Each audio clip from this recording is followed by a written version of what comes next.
Hi, everybody. My name is Joel Benenson from the Benenson Strategy Group. This is my partner, Mitch Markel. We're delighted to be here to share with you this presentation on what the boardroom can learn from the war room. So with that, we'll move right into this pretty quickly. Let me tell you a little bit about our firm. We are known for our work in politics, but more than half the work we do is for corporate clients, market researchers, reputational work, a host of work there. We do about a quarter of our business is with nonprofits and philanthropies, and about 25% we classify as political, either going to the ballot box specifically or some advocacy work around public affairs. I love this quote. Albert Einstein, the greatest scientist who ever lived, and this is a quote from him: "The only thing that interferes with my learning is my education." Now imagine that, the greatest scientist saying that. What is he really telling us? He's telling us, don't let what you know get in the way of what it is that you actually have to learn. If you want to discover new things, then open up your mind. Don't be a prisoner to what you got in your education or what came before and what you've learned in the past. At my firm, I talk to people all the time about challenging assumptions. We all do now. All the leaders at our firm do. Challenge assumptions on any study. Challenge what you know, challenge what you think you know, and design surveys to make sure that you're not just falling into a trap of doing what you did before because it's the way you've always done it. When I have people at my firm, sometimes I say, why are you asking the question this way? And they'll say, well, that's the way we've always asked it. And I tell them, I choose my words very carefully, that's never a good enough answer. It may be the right answer, but it's never a good enough answer. If you're asking a question the same way, even if it's your standard tracking polls, you want to make sure that there aren't more important questions to ask than what you've always asked, because the dynamics around your client and your category are changing, and you want to stay ahead of the curve, not keep looking backwards. You want to be looking forwards. So I choose my words very carefully about, I don't say it's the wrong answer. It's never a good enough answer. So no matter what questions we build, everything we do is very custom. We do big tracking studies. We've got plenty of clients who we do global tracking for. But in every one of them, we build in strategic monitors so that we're always looking forward, not just in the rearview mirror. So we usually have 10 lessons that we talk about from the war room. But so that we can all have a cocktail or two, we're going to go through 4 of them in depth, and then we'll list the other 6 at the back end. But I think you'll get the general idea. I want to start with something that's a very simple concept in politics. You have to know what the campaign is really about. And usually campaigns are about one big thing. And for all the different categories you work in, even in the consumer sphere, it's not always about one big thing. But usually if you get that one big thing right, you can tap into that over and over again and keep winning the customers that you need to do. Just like we have a limited pool we're playing with voters. We're not trying to win over everybody. We got to get to 50% plus 1. Winning is very clearly defined for us, right? And if you look at this, the start of this campaign was pretty straightforward. Hillary Clinton thought the campaign was all about traditional experience. You're running for president of the United States. She had a long resume. She'd been in the White House for 8 years. This is in 2007 when we started, by the way. We started in 2007. Campaigns have gotten longer. They used to start in December of, 2 months before the New Hampshire primary. Now we're campaigning for 2 years. And with this, she was not only trying to leverage her resume credentials, she was also trying to deposition her opponent. That guy on the left, he came from Chicago when he was running. I don't know if you saw him then. But he had barely been a senator for 2 years. So she was both trying to frame up what the campaign was all about from her vantage point and deposition him as this young upstart, not really having what it takes for this big job that's the biggest job in the world. Lord knows we've known how people view that differently, haven't we? But from our vantage point, the key dynamic was this race was about broken politics in Washington. And when we started this campaign, remember, the financial crisis hadn't even occurred. But people were really seeing Washington. They were feeling the crisis before it erupted in September of 2007. They felt they were being held back. There was a growing economic anxiety. They were more and more frustrated with what they called the broken politics in Washington, hyper-partisanship. No one was getting stuff done for them. And so we knew we couldn't compete with Hillary on her turf, nor did we want to. But we had to figure out how to counteract it because it is a traditional way to think. So we designed a set of attributes that we had never asked before, and I had worked in a presidential campaign before. I've worked in 4 altogether. But we decided to ask a series of attributes that hadn't been asked before to see if they were germane based on the dynamic of the race. The context we were campaigning was this broken world of politics. So what did they want from the next president? So we asked a series of what we called leadership qualities. For example, someone who would tell people what they wanted, what they needed to know, not what they wanted to hear. How important a quality was that for the next president? Again, we didn't just ask, do you agree with this? Is this a good quality or not? How important a quality is that for the next president? On that one I just gave you, 69% said it was extremely important. Someone who would stand up to lobbyists and special interests who had been drowning out the voices of average people. 59% of the people said that was extremely important. In contrast, we put in some that reflected what Hillary Clinton was saying. Knows how the system in Washington, D.C. works. Only 29% said that was extremely important. So what that did is it not only told us that our entire definition of what the campaign was all about, but we were also confident, not just satisfied, we were confident we could compete on the terrain we wanted to compete on, that the vision President Obama had mapped out was 100% right for where the people were. So once you nail the big thing, you're on a path and a trajectory that puts you in a pretty good position. So what happens? Hillary Clinton, suddenly she's ready for change and ready to lead. Now, let me tell you, when you figure out what the campaign's all about, you cannot just slap a slogan on a sign and think that you've solved the problem.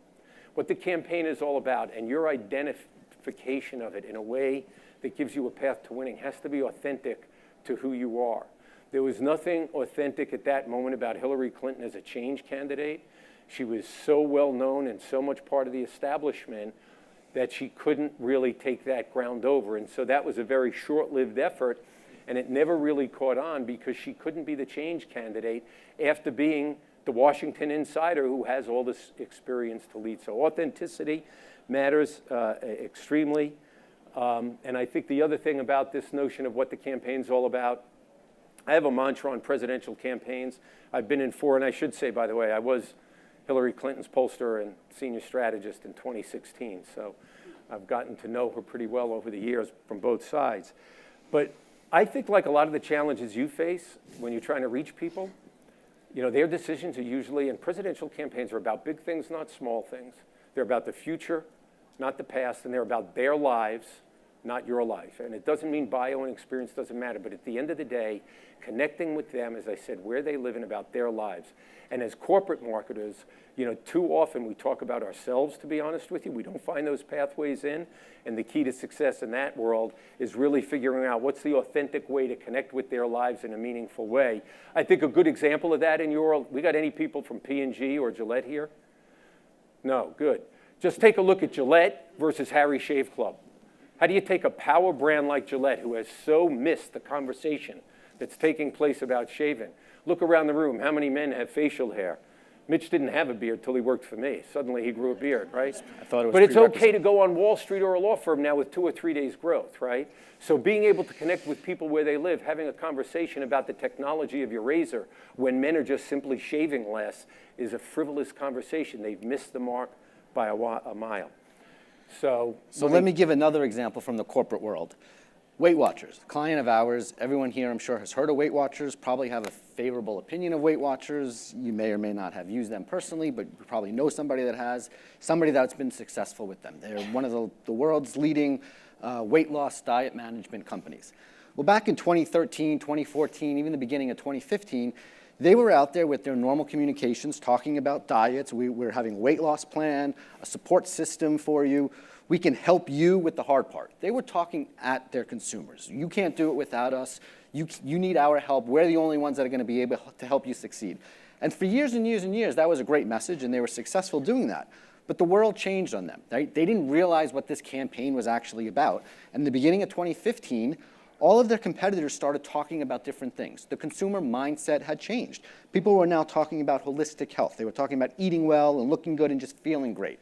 Body shaming was a thing, and people were happy with the way they were. New apps and devices were coming into market. This was a Fitbit ad. Find your fit. And the key was the your fit, right? Whatever you wanted, how you wanted to use it. Books were coming out, how to achieve your own weight loss transformation. It was all about putting the consumer in control. Weight Watchers didn't realize that. Weight Watchers did not understand what the campaign was about. And January in 15, they had quite frankly, one of their worst Januaries of all time. They brought us in. They needed some quick diagnostic to understand from a political mindset what was going on in this campaign. Why were our voters not voting for us all of a sudden? We did some quick research for them. We worked with them over the next couple of weeks to understand what was going on in the market, where consumers were, and that led to them changing essentially their messaging, their communications, ultimately their product.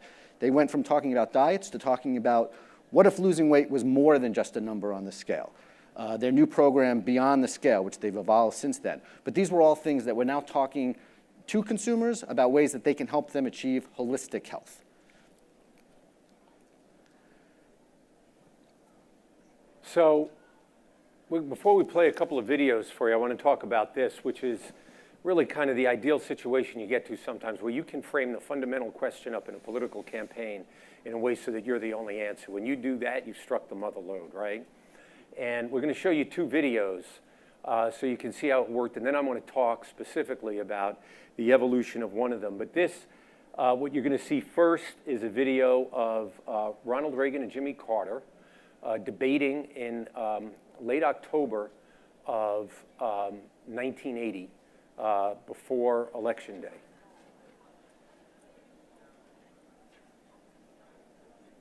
Next Tuesday, all of you will go to the polls. You'll stand there in the polling place and make a decision. I think when you make that decision, it might be well if you would ask yourself, are you better off than you were 4 years ago? This defining moment in our history, the question's not, are you better off than you were 4 years ago? We all know the answer to that. The real question is, will our country be better off 4 years from now? How will we lift our economy and restore America's place in the world? So, Ronald Reagan and Jimmy Carter had been locked in a pitched battle where throughout September and October there was about 2 or 3 points apart. There was a third-party candidate in the race, John Anderson. Reagan does that during his summation at the debate. And debates, believe it or not, we hadn't had them for a long time. We started in 72 and then 76. There had been a gap from 1960, the famous Nixon-Kennedy debates. But when Ronald Reagan says that, it absolutely captivated people, and he ended up winning in a landslide and beat Carter by about 10 points on Election Day, 8 days later. Now, the Barack Obama is there for a different reason. We didn't make that up out of thin air thinking we had struck on gold. What happened was the Sunday morning of our convention in North Carolina, on the morning talk shows, if you've ever watched those, some of you may have, right? Ed Rendell, the former governor of Pennsylvania, keep in mind, we're now 4 years out from a financial crisis that has still obliterated people's economic lives, and he gets asked on a show, so can you say to Americans that people are better off today than they were 4 years ago? And Rendell just fumbled the question. We had not anticipated the question. Whoever was prepping him hadn't. He had no answer for it, and he fumbled away. And we're sitting in the basement of the convention center, and it's now everybody is being asked that all day Sunday. In the convention center in North Carolina, a guy named Larry Grisolano, who was one of the most brilliant thought partners I've ever had on a campaign. He now runs David Axelrod's former media company here in Chicago. We're sitting in the basement trying to figure out how are we going to come back at this, right? We knew from all of our data and research, there's no way you could convince people they were better off than they were 4 years ago. They'd been battered by this crisis. They were more worried about falling behind than getting ahead. They felt they were still being treated unfairly. You know, their companies had been hurt. I wanted them to make a profit, but I'm only getting a 25-cent raise. Luckily, in our world, we can go into the field like that. We can do it for corporate clients too, which we've done in crisis situations. But Larry and I finally came up with a simple construct of a forced choice question that night that we were going to ask people. And we typically get 300 to 400 people a night in those days when you could still do it on the phone, even in 2012, right? Which is going to be more important to your vote for president this November? Whether your life is better off than it was 4 years ago, or who will make your life better 4 years from now? The backwards look versus the forward look. Remember I said before, elections are usually about the future, not the past. And that's how we arrived. Overwhelmingly, people said that they were going to vote for who would make their lives better 4 years from now. So we took what the Romney campaign had pounced on and thought was going to be their winning message, and we basically pivoted and turned the question around in a way that made Obama the only answer, because everything economically that they were after was what Obama was offering in terms of standing up to special interests, cracking down on lobbyists, saying they wouldn't be in his White House, more equity in wages, et cetera. And Romney was still defending and calling for corporate tax cuts, which haven't been popular in a really long time. Like since Ronald Reagan passed them, frankly, in the 1980s, they've never been popular. And every time we've done them, they've worked. So Mitch has another example. So a corporate example of how do we frame the question so that your brand is the only answer. Campbell's Soup Company, another client of ours, they were about to launch a new product, which at the time they were calling Select Harvest. The objective of the product was to go after and compete directly with Progresso soup. At the time, Progresso soup was the leading brand in the ready-to-serve soup category aimed at women. And for years and years, Progresso sort of was winning this battle simply because women felt Progresso was a healthier alternative for them. Again, it was a ready-to-serve soup, so you just had to heat it up. They had a lot going for them. Campbell's Soup didn't really have a product that was designed specifically to compete with Progresso. They went out, they developed the Select Harvest, and we came in and we were doing all sorts of positioning work and branding work and packaging work and more work than you can possibly imagine. But one thing that we kept sort of realizing and hearing over and over again in the qualitative and in the quantitative and every research piece that we were doing was this idea of the 100% natural, right? This was going to be Select Harvest, big differentiator, right? Their product was 100% natural ingredients, no artificial preservatives, no artificial colorings or ingredients.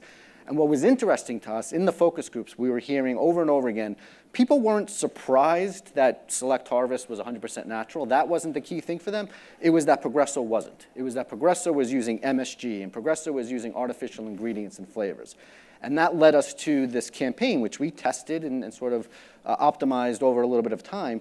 But this campaign of 100% natural, we reframed the question for consumers. So it was, do you want a product that's 100% natural, or do you want a product that's full of artificial ingredients and artificial preservatives and chemicals and MSG? And their campaign, as you can see, bring your dictionary or bring your appetite. Made with MSG, made with TLC.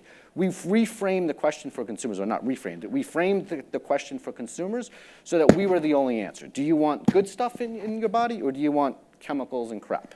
And it ended up being Campbell's Soup's most successful product launch in their 100-plus year history. So, I just gave you one example from the corporate world of a company whose greatest strength became their greatest weakness, or is in the process of with Gillette, right? Technology and innovation was what they had always built it on, and that was becoming obsolete in the world of shaving, and that may be a temporary thing. But for now, they still continue to lose market share every quarter because Harry's took their strength and made it a weakness. Their leadership, they turned it into a weakness. They're ripping you off, right? They're charging you for things that should cost $3, not $13, right? So they flipped it on them. I use this picture here because this is true in politics. Look, there are two things, and the same is true for brands, by the way, right? The biggest risk you have is having your strength undermined and turned into a weakness, or a perceived weakness that people have about you and having that exploited in a more meaningful way. Those are two ways you kind of get your legs cut out from under you, whether you're in politics or whether you're a brand. I use this photograph. This is Muhammad Ali fighting George Foreman. It was called The Rumble in the Jungle. George Foreman, folks who aren't boxing fans, I'll give you, anybody know about this fight? Probably not enough people. George Foreman had been the heavyweight champion of the world because Muhammad Ali had to go to prison for, lost his title when he didn't go into the draft. So George Foreman was known as an incredible puncher. He had knocked out, over a 5-year span, 23 of the 24 opponents he faced. Only one of them lasted more than 7 rounds. Only one out of 24 fights, knocking out 23 out of 24. So his power, his punching was his greatest strength. Ali, who was always as smart as a fox, always smart in the ring and out of the ring. He was a real interesting character. Another Chicago guy. We've got a lot of Chicago guys we're mentioning today. Obama, Axelrod, Ali. It's like our own Chicago Hall of Fame here in this presentation. But Ali employed a strategy called the rope-a-dope. He covered himself up for 7 rounds, just like that. You see his arms are there, right? He's clinching them. He's taking away Foreman's punching power as much as he can, not let him get into his head.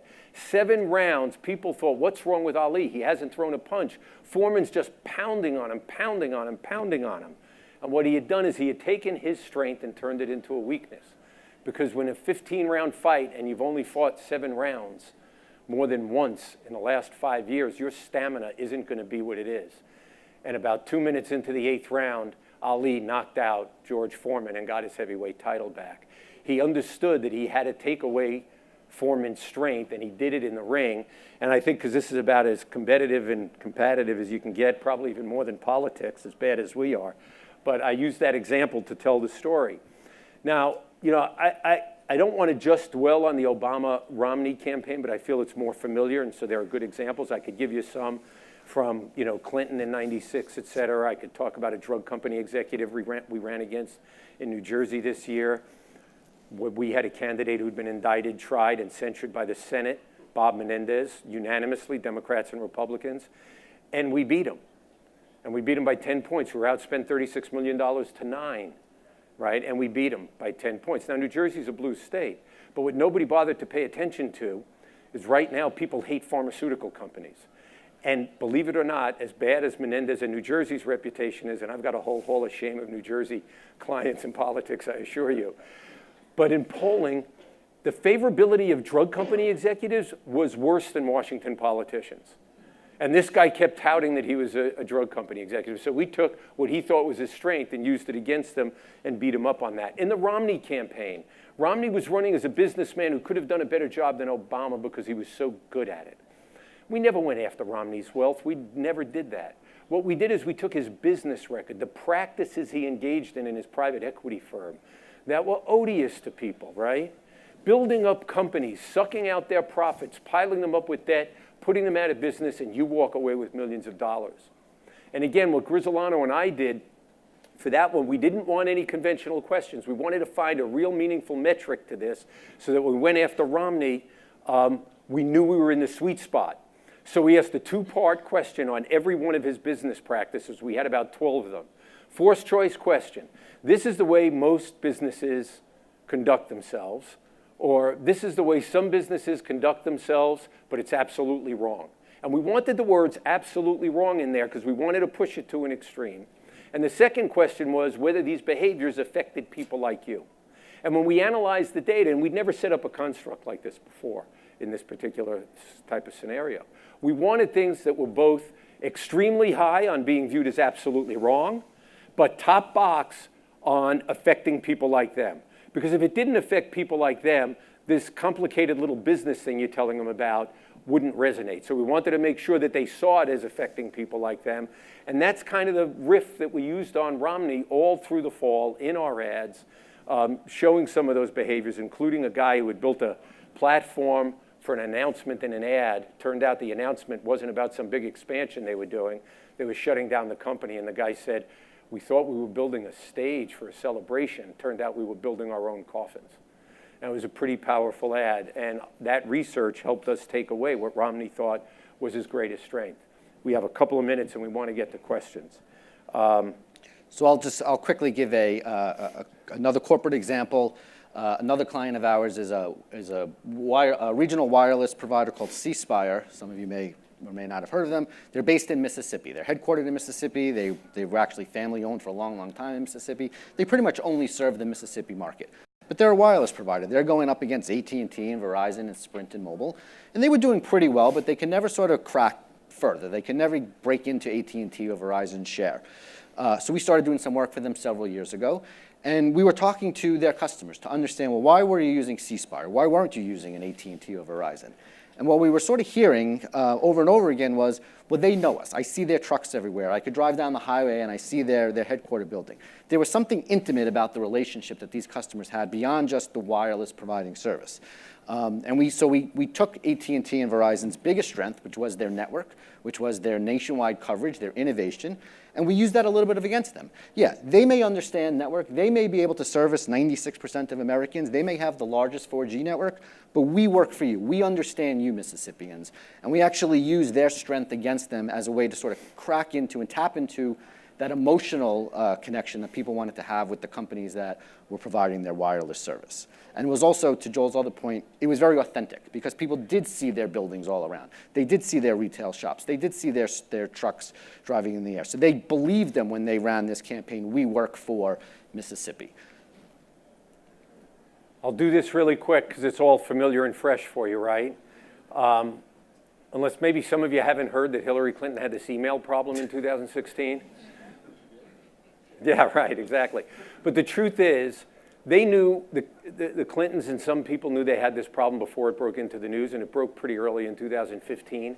But each episode, each time it broke into the news, the campaign staff was caught unaware. So we knew that she had this private email account. We had spent a month talking about the fact that it was within the State Department rules she could. And we all wake up to read the New York Times on March 13th, hearing about her private email server. Some people on the campaign knew about it the night before. The truth is you have to do self-research on yourself, no matter how pristine you think your company or your brand is. We do it all the time in our corporate reputation work that we do for clients, some of the biggest clients, biggest companies in America. And when you don't do it, you can prepare if something happens that's going to put this on the front pages of the news so that you have to respond to it. And instead, I mean, the history of this campaign will be we spent an entire campaign playing catch up on the email issue, and we could never get out from under it because right from the start, we didn't know about it, and we, being the campaign team, didn't know about it. When we did, we didn't know everything about it, so we couldn't anticipate the lines of attacks, and we couldn't inoculate against them beforehand or respond quickly enough when the bad news stories came. Another example of that is her Goldman Sachs speeches. Comes out right before the New Hampshire primary. None of us on the campaign knew about it. Quick corporate example, end of 2009, Toyota knew that they were about to have a recall, as I'm sure a lot of you remember, the recall crisis that they went through in 2010. We were working with them. We knew that the recall was coming. We did a bunch of research prior to that where we were able to identify or test out different scenarios, what would happen if under certain scenarios. We did research to understand where their vulnerabilities were, which unsurprisingly were going to be around safety, but we also found what we call reservoirs of goodwill, right? Certain equities that they were still going to be able to maintain and that they can tap into as they were going to battle through this crisis that we knew was about to come. And that led to us doing all sorts of safety innovation message testing for them. So the day after the crisis broke, the day after it was front page on the New York Times, it was on the crawl of CNN all day long. They had to stop production. They had to stop production. The day after, Jim Lentz, president of Toyota North America, had a full-page letter that we put out in all the major newspapers that spoke to, it acknowledged the issue, it apologized, but he also spoke to not just safety, but safety innovation and the forward-looking safety innovations that Toyota was doing. We had a campaign that was all set to go with people at Toyota talking about the safety innovations that we were working on. They made a fundamental change to their business where they were going to now make standard in all of their models, all of their safety features. No longer were you going to have to buy extra or pay extra to get certain safety features or upgrade to a certain model to get certain safety features. If they had a safety feature available, it was in all their models from the most expensive Highlander to the cheapest Yaris. So very quickly, and then one last point. You have to understand your competitive framework. You've got to know where you sit. You've got to understand that landscape, not just from your audiences and your targets perspective, but your competitors. What terrain are they trying to capture so that you can compete with them, because that framework is important. No one's operating in a vacuum anymore, obviously. Going across the top, values matter, yours and theirs. Yes, every company espouses their values, but you have to find the values that you have as a company and as a business that are authentic and relevant to your category and also have great salience with your consumers that you need to connect to. Principles before policy. In the corporate world, this is a little bit different. I think you do have to tell people why you're doing something before you tell them what you're doing. You want to use that to identify them, again, your character, your values, that you're in the right place. If you're getting rid of waste in a restaurant or in any business you're in a factory. Tell people why you're doing that. Show that your values are aligned with theirs in a way. If you, on the bottom left, as you look at it, if you can position yourself and deposition your competition at the same time, that's kind of the mother lode. That's perfect. You can't always do that. Sometimes you have to have your own proactive message. If you can implicitly deposition your competition, like Harry's does, although they take Gillette on by name, but there are plenty of examples, like Mitch talked about, where you do that. It's about more than just the horse race. This may sound like anathema coming from a political consultant and pollster, but I tell people the horse race is rarely the most important number in your survey. Horse race numbers tend not to move a lot. Just like all of you do purchase intent, right? That doesn't move a lot. No matter what happens in a survey, whether it stays the same, moves up, or moves down, the more interesting story is the underlying data beneath the surface. So don't get hung up on the horse race and telling somebody right away, well, our purchase intent is 1 point up. Our purchase intent is 1 point down, right? Or our purchase intent is up 5 points. I still want to know why. Did something really happen? Did we do something different? Is it a blip in the research? Are we suddenly getting some other audience? Always look for the why beneath the surface of what the result is. And it is anathema to say the horse race, I say rarely not the most important number in a survey, and I believe that. Define winning on your terms and know who the voters are that you need to win. Every candidate in a race can figure out a path to winning most of the time if they do everything absolutely right. Most of the time, none of us do everything absolutely right. But you have to figure out your path. Why does it work for you as a brand, as a politician, your attributes, your principles, your character, because you have to differentiate from a crowded field just like a lot of other people do in their categories. The last note I want to share with you, hopefully they'll give us some time for questions. I think we're almost at time, but this is a British sociologist. It says, not everything that can be counted counts, and not everything that counts can be counted. Now, as a quantitative guy, I lean heavily towards quant, but my background is in journalism, so I love qual also. And some of the things we've done in the last 7 years or so has been built around something called ethno-journaling, which we developed for Obama in 2012 to get at the economic lives of people in their own voices that we hadn't really heard well enough in the 3 years. But what I'm really talking about here is we are now living in a world of big data where all of our companies that we work for are overwhelmed by it and with it and enchanted with it. And it's never going away. And there's nothing wrong with that. It has its place, right? But we can't lose the benefits of small data in the process because big data is very behavioral and it's very backward looking. And the sweet spot for all of us as strategists, as communicators, as marketers, as branders, is in the intersection of big data and small data. And nobody is going to succeed by either disproportionately valuing one over the other or failing to engage them together. I know, do we have folks here from Civis? Where are folks from Civis? Hey, Civis, how are you? We work with these guys all the time. They did Obama Analytics in 2012. But that intersection between big data and small data is really, truly where the sweet spot is. Because you have to bring together the behaviors, but with the attitudinal dimensions that are most salient, the values that are driving their decisions and shaping their decision frames, and the forward-looking data that you can get from the small data, and then work that with the big data together. So I think the story about this to me is that, when you win people's hearts, their minds will follow. And in the business that we're in, and the business that a lot of you in are about trying to change minds, change decisions, get people to act differently, it still will always start with winning their hearts, and it'll be more durable when you win their hearts. You'll change their minds and you'll keep them as loyal followers, voters, customers, whatever your category is. Thank you. Thank you.